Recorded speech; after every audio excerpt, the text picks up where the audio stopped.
Labadiena, Mindaugas Šeplikas, esu Dvarkos bityne prie nuostabių nendrinių avilių. Turime šiandieną beveik gruodžio vidurį, jau šąla neblogai naktimis, va jau ir sniegas pasirodo pirmas. Ir šiandieną pakalbėsime truputėlį apie bičių žiemojimą. Kaipgi žiemoja šiais metais pas mane bitės šituose nendriniuose aviliuose. Apžvelgsime.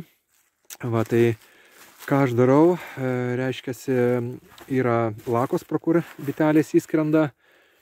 Vat ir tos lakos dabar yra pridarytos per vieną bitę, tam, kad nepatektų pelės į tas lakas. Tai būtinai lakas siaurinam per vieną bitę, nedaugiau, nes jeigu paliksite laką pravirą, tai pelė įlys į lizdą ir sugraušim visus rėmelius ir bites.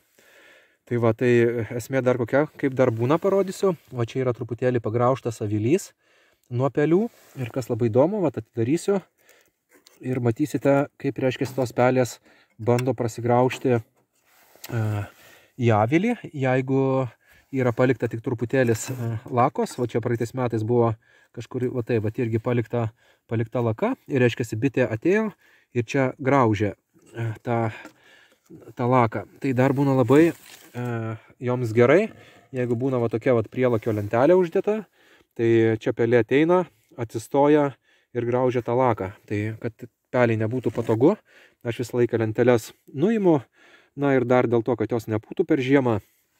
Vat, ir tada palieku va tai va bitelėm per vieną praėjimą ir kad neįlystų pelė. Tai va šitą reikėtų turėti omenyje, nu pagraužė, bet už tai neįlindo. Tai va, tai šitą uždarome ir kažkur kas mėnesį, kas 2 savaitės, kas 3 savaitės, kas kaip turi laiko, reikia būtinai tas lakas atidaryti, nes jos nėra, labai didelės, 3 cm, tai ir va ten va kaupiasi negyvos bitelės. Tai va su pirštu paimam, pravalom tą laką ir vėl padarom ant vienos bitelės. Taip, kažkur kas mėnesį, tai jau tikrai reikėtų padaryti šitą dalyką.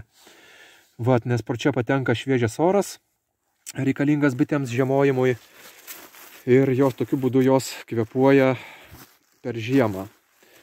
Va, tai čia yra visur šeimos ir gal parodysiu dar šiandieną, kaip šiais metais bandau vėl žiemoti, vėl truputėlį kitaip iš dalies negu praeitais metais. Va, atidarysiu aviliuką ir mes matysime, kas čia vyksta.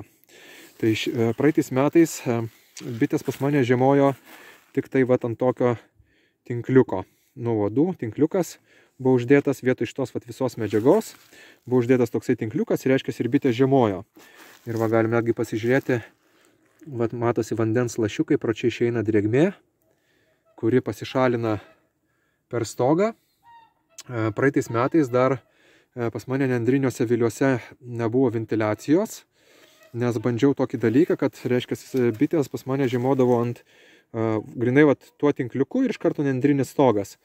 Tai vienose šeimose būdavo drėgmės, bet ne pačiam lizde, o pačiame avilyje, nes esmė tokia, kad lizde kaip ir drėgmės nebuvo, nes pro tinkliuką drėgmė išeidavo į tuščią avilio vietą ir ten jinai kondensuodavosi ir būdavo kaip kuriuose aviliuose, irgi ne visuose, bet kaip kuriuose normaliai, o kaip kuriuose būdavo drėgmė kaupdavosi vat grinai šitoj už lizdo ribų ir tokiu būdu plisdavo pelėsis.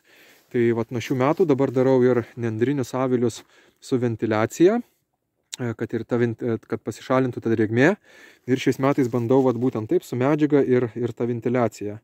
Esmė tokia, kad jeigu yra nendriniai aviliai ir juose nėra tos ventiliacijos stoge, tai tada galima, pavyzdžiui, nuleidi stogą ir va čia kažkur tai pakiši, po stogu pakiši kokių 5 mm pagaliuką tam, kad stogas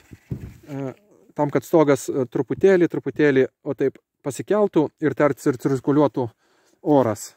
Ir tada ta drėgmė išpūs iš avilio.